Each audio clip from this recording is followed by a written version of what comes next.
தென்மதுரை வீரனுக்கு என்னுடைய மாமனுக்கு தேக்குமர தேகமடி அம்மா அம்மா.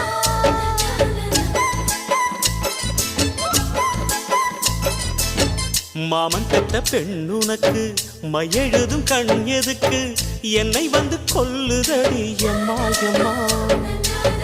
ஆத்திலே நான் குளிச்சேன் ஆசையா நீ புடிச்சேன் தோளத்தான் நீ புடிச்சேன் சொர்க்கத்தை நான் புடிச்சேன். அடடா ஒரு அங்குலம் அங்குலமாக நீ ஆசையில் முத்தங்கள் போட அதை என்னென்ன சொல்லுவேன் எப்படி சொல்லுவேன் நானே.